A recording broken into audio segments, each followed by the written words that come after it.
내일의 양식을 준비하는 온땅교회 마태복음 6장 11절의 말씀 함께 잠깐 상고하도록 하겠습니다. 마태복음 6장 11절입니다. 오늘 우리에게 일용할 양식을 주옵시고, 이 부분을 한번 같이 말씀 상고하도록 할게요. 하늘에서 하나님의 뜻이 이루어진다라는 것은 그 하늘이 단순히 공간적 의미의 하늘이 아니라 물을 담지한 진리의 말씀을 담은 하나님의 백성이 하늘이기 때문에 그 뜻이 하나님 백성, 하늘 안에서 이루어진 것처럼 그 말씀이죠. 그것이 바로 하나님의 백성 안에, 하늘인 성도의 내면 안에, 그들의 역사 안에 하나님의 구속사가 이루어지고 있는 이 성도의 현실을 설명하고 있는 것이죠.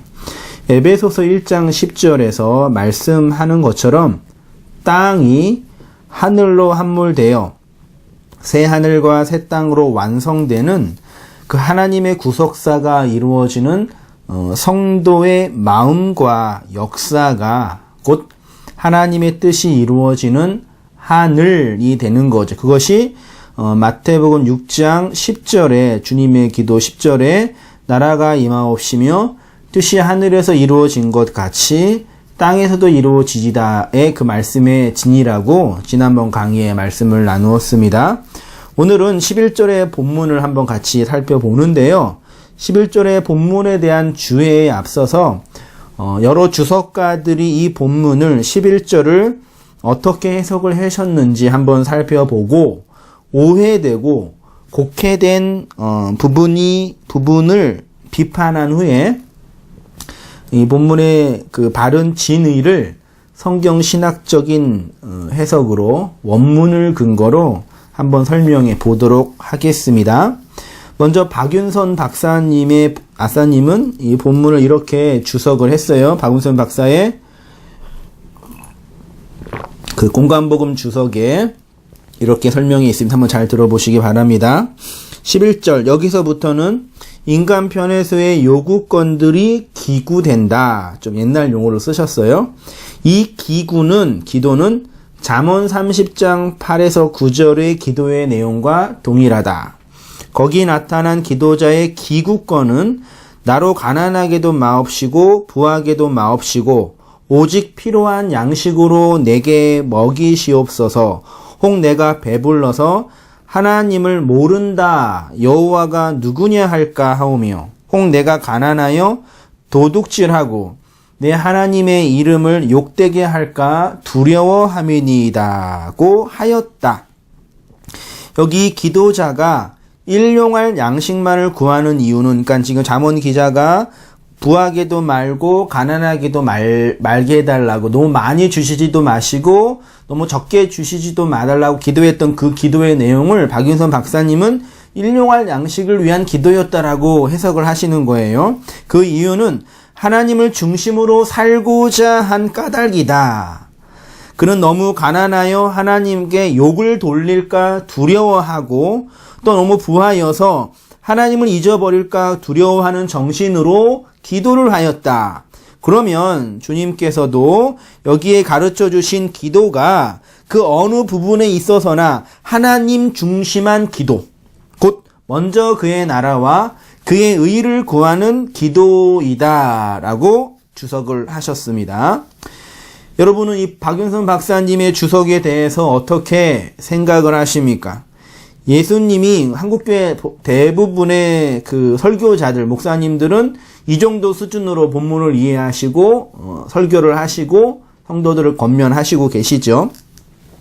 예수님이 주의 백성들에게 너희는 일용할 양식을 위해 기도하라고 하신 이유가 겸손하게 하루의 양식, 너무 많이 먹지도 않고 너무 적게 먹지도 않는 딱 하루의 양식만 구하며 살게 하기 위해서 이렇게 기도하라고 예수님께서 교회에게 말씀하셨을까라는 의문이 드는 거죠. 이런 논리는 쉽게 비판할 수가 있습니다. 첫째로는요, 우리가 일용할 하루에 필요한 양식을 하나님께 간절하게 구한다고 해도 매일매일 하나님 저에게 일용할 양식을 주십시오. 너무 많이 주시지도 마시고 너무 적게 주시지도 마시고 정말 딱 하루치 양식만 주세요라고 하나님께 간절히 기도를 한다고 해도 실제로 우리들의 상황 속에서 우리의 형편 속에서 일용할 양식을 구하지 못할 때가 많이 있다라는 얘기입니다. 세계 인구의 3분의 2 이상이 하루에 필요한 양식을 제대로 먹지 못하고 있지요. 그리고 더 많은 사람들은 기아와 고통으로 죽어가고 있는 시대입니다. 그러면은 그들이 하나님을 믿지 않았기 때문에 혹은 일용할 양식을 위해서 기도하지 않았기 때문에 그렇게 식사도 제대로 못하면서 기아 속에서 죽어가고 있느냐라고 우리는 질문하게 됩니다. 그들은 정말 하나님께 저주를 받아서 믿음이 없기 때문에 다른 이교를 믿기 때문에 일용할 양식도 제대로 못 먹고 있는 겁니까? 아니지요. 틀린 것이지요. 또한 우리 육체에 필요한 하루의 양식, 일용할 양식, 그거는 주님께 간절히 기도하는 것보다 하루치 노동을 하면 더 쉽게, 더 효과적으로 얻을 수가 있습니다. 이런 식으로 말을 하면 어떤 사람은 저에게 믿음이 없는 목사다, 하나님을 두려워하지 않는 자라고 비난할지도 몰라요. 그렇지만 제가 믿음이 없는 것이 아니라 그렇게 비난하는 분들이 믿음이 없는 거예요. 그들이 하나님을 오해하고 있는 겁니다. 하나님이 인간을 조정하고 통치하기 위해서 딱 하루치 양식만 주시는 분이라면 우리가 그런 하나님을 어떻게 믿을 수 있겠습니까? 그런 생각 자체가 하나님에 대한 모독이고 무지이고 오해이고 불신임이죠. 하나님이 누군지 잘 모르는 거죠.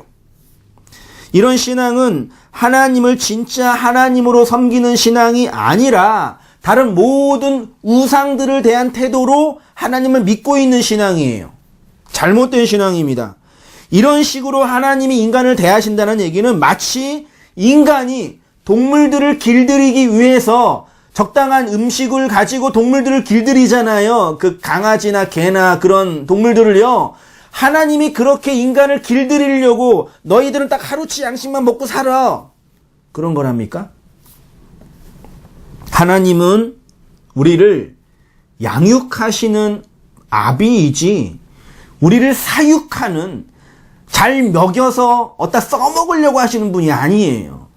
그러니까 완전히 하나님에 대한 오해이고 곡해이죠.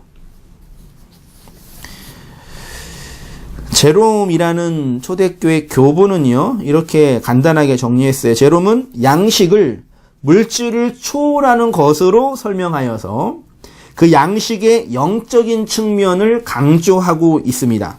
루터는 양식이란 실제적인 음식이며 더 나아가 우리 인간이 물질 세계에서 필요로 하는 모든 것이 일용할 양식으로 설명된다라고 얘기했죠. 개혁자들은 거의 대부분 성경을 문법적으로 문자적으로 해석하려고 애를 쓰시는 양반들이었기 때문에 이렇게 이해를 하셨어요. 대표적인 개혁자인 칼빈은 그의 주석에서 이렇게 주석을 달았습니다. 종교개혁자 칼빈은 이 본문을 기도의 둘째 돌판이라고 설명을 합니다.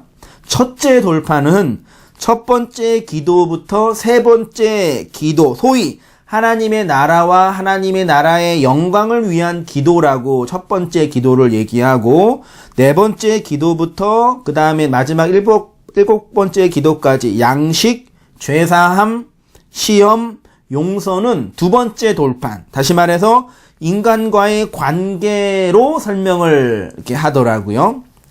칼빈은 본문을 이렇게 주석합니다. 제가 한번 읽어드릴게요. 우리는 하나님의 나라와 그의 이름을 떠받드는 문제에 있어서는 우리의 상상력을 벗어나 자기를 잊고 하나님만을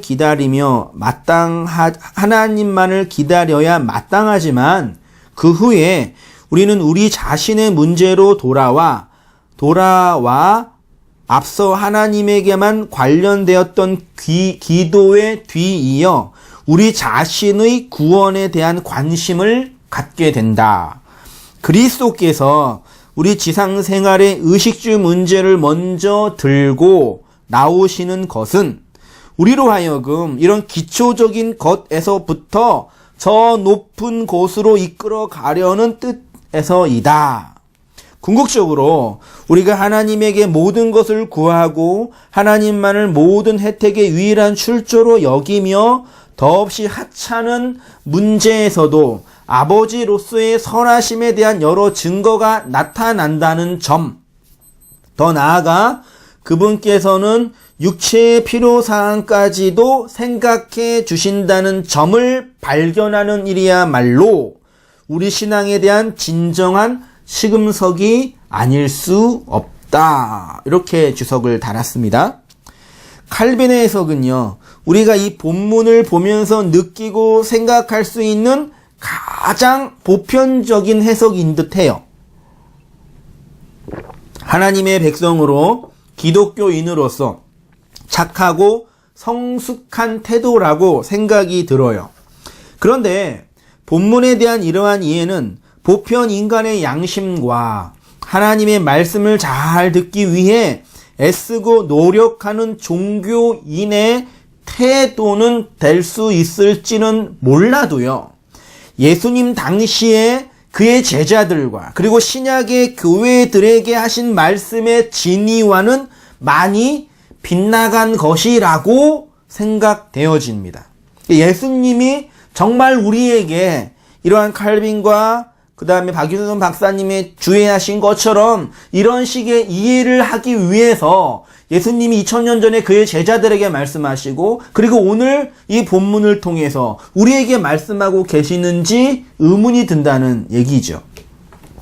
왜냐하면 성경에서 말하는 양식은요, 1차적으로는 우리가 이 땅에 필요한 육체의 에너지를 공급받는 양식을 설명하는 것이 맞습니다. 예. 왜냐면 성경도 이 역사 안에서 역사에 있는 것들을 사용해서 하늘의 것들을 설명하시는 거니까 양식을 얘기할 때는 우리가 먹고 마시는 우리의 육체의 에너지로 감당해야 할 것들을 설명하시는 건 맞아요. 1차적으로는. 그렇지만 그 내용, 그 진위, 그 본질은 단지 육체의 양식만 설명하는 것은 아니라는 것을 우리가 기억해야만 합니다. 하나님은 우리가 먹는 육체의 양식을 통해서 우리 영혼의 양식, 초월의 은혜를 설명하고 계시는 거예요. 이 점에 대해서 초대교회 교부인 제롬의 해석이 타당하다고 봅니다. 성도가 이 땅에서 탄원하고 구해야 할 양식은요, 하늘의 양식이고 이 땅의 양식이 아니다라는 얘기입니다. 물론 우리가 하나님을 의지하고 우리의 모든 것이 하나님에게서 오기 때문에 그러한 신앙의 고백으로 그렇게 기도하며 하나님을 향한 의존과 믿음을 표현하는 것이 나쁘지 않습니다. 우리가 살고 있는 모든 이 혜택, 일반 은총의 혜택은 주님의 은총이 아니고선 설명이 안 되는 건 분명한 사실인 건 맞아요. 그러나 그것은 하나님을 아는 본질적인 지식과는 상관이 없을 수 있다라는 얘기입니다. 쉽게 예를 들면은 이렇게 예를 들 수가 있어요. 당신은 죽을 것입니다. 누가 이렇게 여러분에게 말을 했다면 이 말은 틀려요, 맞아요? 틀리지는 않죠? 인간은 죽게 되니까요. 왜냐하면 모든 인간은 죽기 때문입니다. 이런 말은 틀린 말은 아니지만 옳은 말, 진리의 말, 복음의 말은 아닙니다. 사실을 말했지만 진리는 아니란 얘기예요. 진의는 아니란 얘기예요. 복음은 아니란 얘기예요. 그냥 겉의 얘기, 표피적인 이야기만 하는 것이기 때문입니다. 인간이 이 세상에 살고 있는 것, 숨쉬고 먹고 생활하는 모든 것은 정말 하나님의 은총이고 하나님의 돌보심입니다. 그러나 그것이 우리 신앙을 설명하는 근거가 될 수는 없다라는 거죠. 그걸로 우리의 신앙을 설명할 수가 없다라는 얘기예요. 하나님을 이렇게 막연히 나를 돌보고 인도하는 분 정도로 이해하는 신앙은 참된 기독교 신앙이 될 수가 없습니다. 사실 사실을 말하는 것과 진리를 말하는 것이 다르다 얘기입니다. 기독교는 진리를 말하는 종교이지 사실을 말하는 종교가 아닙니다. 오해하지는 마세요. 그러면 사실이 중요하지 않냐? 아닙니다. 중요합니다. 우리가 살아야 되니까요. 그렇지만 기독교는 사실을 말하는 종교가 아니라 진리를 설명하는 종교예요. 사실 사실을 말하는 것은 과학이 더 잘하지요. 기독교보다. 복음의 진리는요. 이런 일상적인 은총, 사실, 일반 은혜보다 앞서가는 영역이에요. 그렇다고 일반 은총과 일반 은혜를 무시할 수는 없습니다. 그걸 무시하는 자들이 소위 영지주의적이에요. 기독교 2000년의 역사 속에 항상 있어 왔던, 지금도 있어요. 그러면 양식이 무엇을 의미하는지 원어를 중심으로 성경 신학적인 연구를 중심으로 좀 더 깊이 설명해 보도록 할게요. 11절 오늘 우리에게 일용할 양식을 주옵시고를 원문은 이렇게 말하고 있어요. 호 알토스 양식이에요. 에고 우리에게 호 에피우시우스 이게 매일의 그날의 뜻이고 디도미 넘겨주다 주다 에고 세메론 오늘날 그렇게 번역을 했어요. 알토스는 빵, 떡, 양식이란 뜻이고 에피우시오스는 매일의 혹은 내일의 혹은 다가오는 날의 그렇게 해석이 되고 세메로는 뭐 그 시그마와 헤메라의 합성어인데 오늘날 이날의 뭐 그렇게 사용되는 단어입니다. 그래서 이 본문을 헬라어 원문을 근거로 직역을 하면 지금 우리의 이 하루의 하루라는 역사 속에서 지금 우리의 이 하루라는 역사 속에서 그 날의 혹은 다가오는 날의 그 양식을 주시옵소서. 그러니까 오늘 우리에게 일용할 양식을 주시옵소서를 이제 원문을 근거로 번역을 하면 이 역사 속에서 오늘날 지금 여기에서 다가오는 날의 내일의 그 양식을 우리에게 주세요라고 번역할 수가 있습니다. 일용할 양식을 하루에 필요한 양식으로 해석하느냐 에피우시우스라는 단어예요. 아니면 그 날의 다가오는 날의 내일의 양식으로 해석하느냐에 따라서 해석이 달라지게 되거든요. 만약 이 본문을 오늘날 우리에게 일용할 양식, 오늘 필요한 일용할 양식을 달라고 기도하게 된다면, 그런 본문을 해석을 한다면 마태복음 6장 25절의 말씀과 충돌이 됩니다. 어떤 말씀이에요? 그러므로 내가 너희에게 이르노니 목숨을 위하여 무엇을 먹을까? 무엇을 마실까? 몸을 위하여 무엇을 입을까? 염려하지 말라. 목숨이 음식보다 중요하지 아니하며 몸이 의복보다 중요하지 아니하느냐. 예수님께서 직접 야 너희 목숨을 위해서 무엇을 먹을까? 무엇을 마실까? 몸을 위해서 무엇을 입을까? 염려하지 마. 그거 다 이방인이 구하는 거니까 하지 마. 그러셨잖아요. 근데 11절에서는 일용할 오늘 필요한 양식을 왜 기도해? 라고 하시는 거는 조금 앞뒤가 맞지 않는 것처럼 느껴지죠. 예수님은 너희 육체의 목숨을 위하여 무엇을 먹을까 무엇을 마실까 염려하지 말라고 하셨는데 일용할 양식을 왜 기도하라는 얘기잖아요. 그러니까 지금 우리가 공부하고 있는 이 본문 일용할 양식 에피우시오스는 오늘 우리에게 필요한 양식을 의미하는 것이 아니라 내일 그 날의 양식을 의미하는 거예요. 여러분 한글 성경을 잘 보시면요. 일용할 양식 앞에 1하고 각주가 달려 있어요. 각주가. 그리고 각주를 보면은 아래를 보면은 또는 내일 양식을 이라고 각주가 달려 있어요. 이게 뭐냐면요. 다른 사본과 아람어 성경에는 일용할이라는 단어가 내일의라고 번역이 돼 있다라는 얘기죠. 성경은 여러 사본을 다 참조하면서 그 사본에서 그 전반적인 전체의 사본에서 설명될 수 있는 것들을 중심으로 성경이 기록된 거니까요. 어떤 사본에는 이렇게 돼 있으니까 성경을 읽는 여러분들은 참고를 하세요 라는 그런 각주가 달려 있는 거예요. 그러니까 에피우시오스를 일용할이 아닌 내일로 해석을 하게 되면 본문의 의미가 완전히 바뀌게 되는 거죠. 아람어 성경과 라틴어 성경에서는요, 에피우시오스를 에피 어디 위라는 단어와 생존을 의미하는 우시오스의 합성어로 되어 있거든요. 그러니까 에피우시우스, 한글 성경에는 오늘날로 일용할로 번역된 이 단어가 에피 생존을 위해 생존 너머에 있는 양식으로 번역을 하게 되면은 이 역사 속에 필요한 일용할 양식이 아니라 이 생존 너머에 있는 양식, 오늘 너머에 있는 양식을 달라고 기도를 하라라는 말씀이 된 거죠.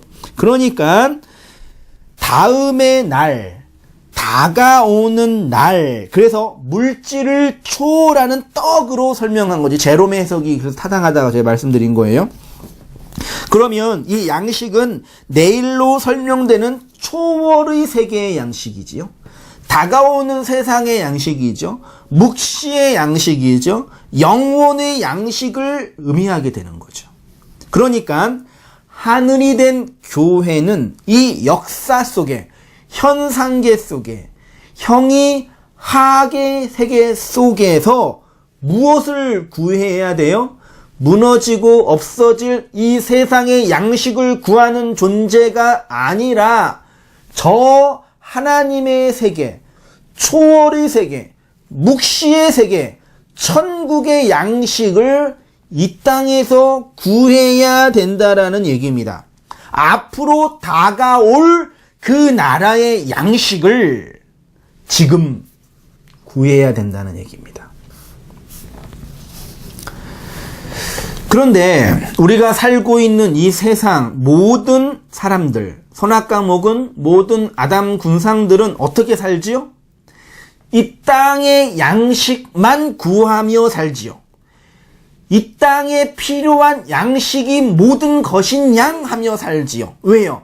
그 사람들에게는 내일이라는 그 시간이 없기 때문이에요. 하나님의 나라가 그 사람의 역사 속에는 없기 때문이죠. 묵시에 완성된 세계가 아담 군상들, 죄인들에게는 없어요. 그래서 이 땅의 양식만 구하며 살게 되는 게 당연한 게요. 왜냐하면 내일 영혼의 나라, 묵시의 세계, 초월적인 하나님의 나라가 있다라는 것을 모르기 때문에 지금 오늘 이 땅에 필요한 양식만 추구하며 살게 되는 겁니다. 그래서 지금 우리가 살고 있는 이 세상이 전부인 것처럼 살아가게 되는 거죠. 그런데 하나님의 선택을 받은 교회, 성도, 이 말씀 듣고 있는 여러분들은 영원한 하나님의 나라가 있음을 알지요. 오늘이 아니라 내일이 있다는 걸 알지요. 그래서 이 역사 속에서 뭘 구해요? 내일의 양식을 구하는 자가 돼요. 그것이 곧 이 현상계가 전부라고 생각하는 사람들에게 내일이 있다라는 것을 설명하는 성도, 교회가 된다라는 말씀인 겁니다. 구약 성경을 자세히 보면은요, 이렇게 내일을 준비한 자들이 많이 있는 거죠. 하나님께서 지금 여기에 살고 있는 우리에게 내일의 양식, 거기에 필요한 양식을 주신다라는 것은 무슨 뜻입니까? 오늘이 지난 후에 내일이 있다는 것을 얘기해 주는 거죠. 이 오늘과 내일을 단순히 물리적인 시간으로 생각하지 마시고 영적인 시간으로 생각해 보시기 바래요. 우리가 살고 있는 이 현상계 역사라는 세계 이후 초월계, 묵시의 세계, 영원의 세계가 있다라는 것을 그날의 양식을 주심으로 설명하시는 거죠. 그럼 이 땅에 있는 어느 사람들 중에 이 땅의 양식이 아니라 내일의 양식을 받아서 먹고 양식으로 먹고 저장하고 있는 사람들을 보면서 이 땅의 양식만 먹고 추구하는 사람들에게는 되게 특이한 사람들이 되는 것처럼 보이는 거죠. 그래서 그날의 양식, 내일의 양식을 받은 성도는 이 역사를 어떻게 살아가게 되겠어요? 내일의 시간, 오는 그 시간을 이 역사 속에서 준비하며 살게 되는 것입니다. 그리고 그 날을 준비하며 살고 있는 성도들의 삶을 보면서 그 날을 모르는 자들에게 그 날이 있음을 선포하는 삶을 살게 되는 거죠. 그게 바로 전도의 삶이고 선교의 삶이잖아요. 구약 성경에 바로 이렇게 내일의 양식을 준비하며 살아갔던 인물들이 많이 있어요. 창세기 6장 13절 이하의 본문 한번 보시기 바랍니다. 하나님이 노아에게 이르시되 모든 혈육 있는 자의 포악함이 땅에 가득함으로 그 끝날이 내 앞에 이르렀으니 내가 그들을 땅과 함께 멸절하리라. 너는 고페르 나무로 너를 위하여 방주를 만들되 그 안에 칸막을 들고 역청을 그 안팎에 칠하라. 내가 만들 방주는 이러하니 그 길이는 300규빗, 너비는 50규빗, 높이는 30규빗이라. 거기에 창을 내되 위에서부터 1규빗을 내고 그 문은 옆으로 내고 상중하 3층으로 할지니라. 17절 내가 홍수를 땅에 일으켜 무릇 생명의 기운이 있는 모든 육체를 천하에서 멸절하리니 땅에 있는 것들이 다 죽으리라. 그러나 너와는 내가 언약을 세우리니 너는 내 아들들과 내 아내와 내 며느리들과 함께 그 방주로 들어가고 혈육 있는 모든 생물을 너는 각기 암수 한 쌍씩 방주로 이끌어 들여 너와 함께 생명을 보존하게 하되. 20절 새가 그 종류대로 가축이 그 종류대로 땅에 기는 모든 것이 그 종류대로 각기 둘씩 내게로 나아오리니 그 생명을 보존하게 하라. 21절 너는 먹을 양식을 내게로 가져다가 저축하라. 먹을 양식을 언제 양식이에요? 홍수 이후에 방주에서 먹을 양식이겠죠. 이것이 너와 그들이 먹을 것이 되리라. 22절 노아가 그와 같이 하여 하나님이 자기에게 명령하신 대로 다 준행하였더라. 보세요. 노아의 시대에 아무도 홍수의 날이 올 것이라고 알지 못했던 그 시대에 하나님의 언약을 받은, 은총을 받은, 은혜를 입은 노아가 그것을 알게 되자 300년 동안 방주 짓는 일을 하게 되었죠. 한번 여러분 생각해 보시기 바랍니다. 노아가 산에다 거대한 방주를 짓고 있었을 거 아니에요. 그러면 지나가는 사람들이 노아에게 물어봤을 거 아니에요. 지금 자네 뭐 하나? 그러면 노아가 뭐라 그러겠어요? 배 만들어 방주 지어. 아니, 방주는 왜 지어? 그럴 때 뭐라 그러겠어요? 하나님께서 무드셀라가 죽을 때에, 무드셀라라는 이름 자체가 그가 죽을 때에 그것을 보내리라. 그가 죽을 때 심판하리라. 그 뜻이거든요. 무드셀라 뜻이. 그래서 성경에 제일 오래 사는 사람이 무드셀라잖아요. 하나님 그 심판을 제일 늦게 하신다는 뜻이잖아요. 아무튼 무드셀라가 죽을 때 하나님께 이 세상을 심판하신다고 그러셨거든. 그래서 내가 지금 내 가족들과 함께 방주 짓고 있어. 그렇게 말을 했을 때 주위의 사람들이 뭐라 그랬겠어요? 미친놈 그랬을 거 아니에요. 무슨 홍수 그랬을 거 아니에요. 그러나 노아가 방주 짓는 그 행동은 그 시대에 내일이 올 것이라는, 하나님의 나라가 올 것이라는 선지자적 사역이 된 것이겠죠. 바로 내일의 양식을 준비하는 믿음의 삶이었습니다.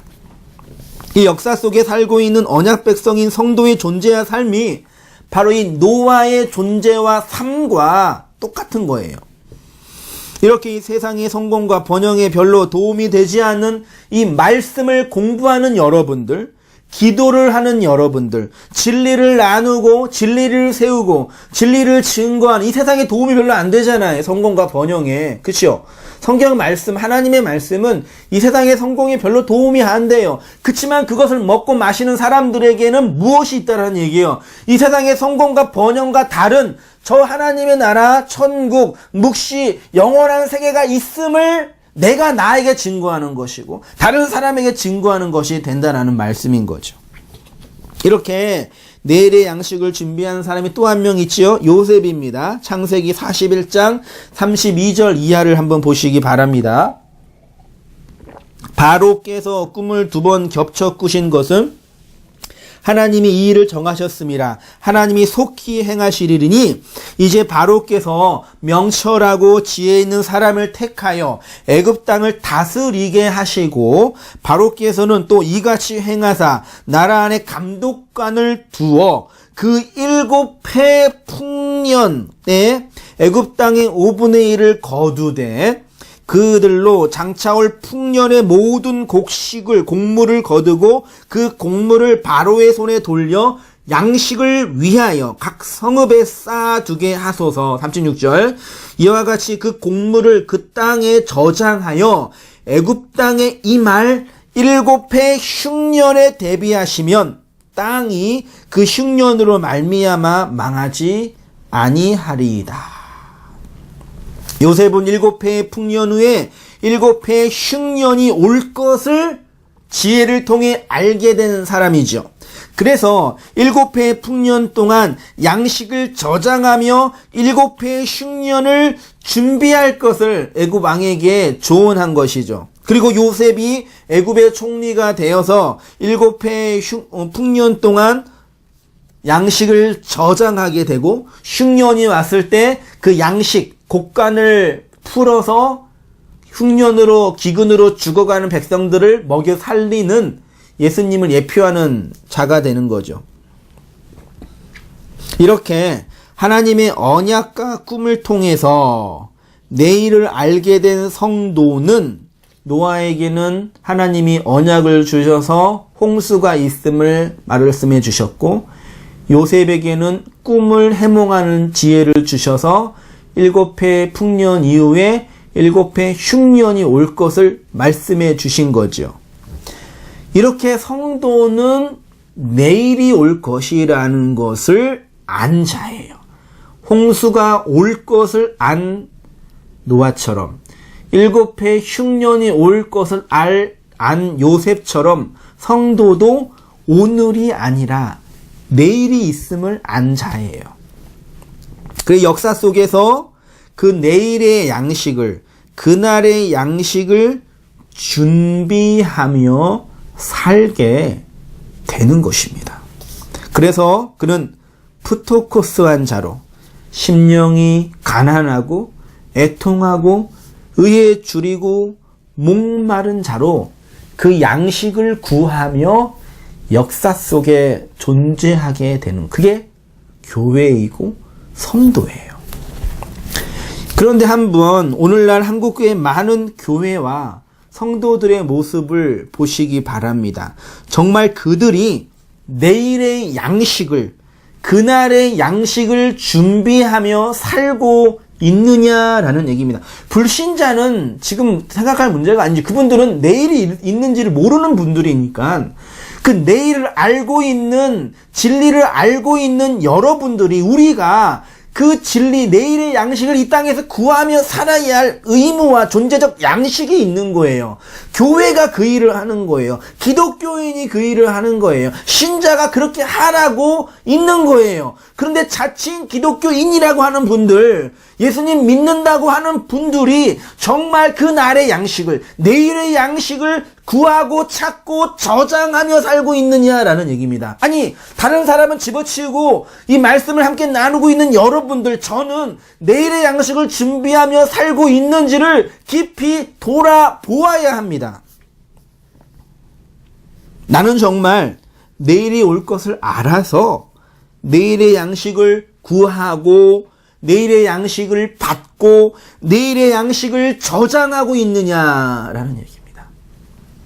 우리는 다른 어떤 것들은 몰라도 이 양식의 풍요는 반드시 누려야 돼요.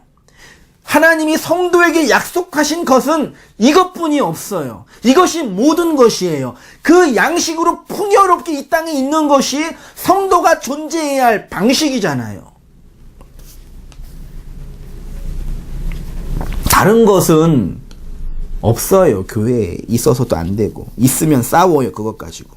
돈 가지고 싸우고 인원수 가지고 싸우고. 하늘의 양식 가지고 어느 교회가 싸웁니까? 하나님, 우리에게 더 풍성한 하늘의 양식을 주세요.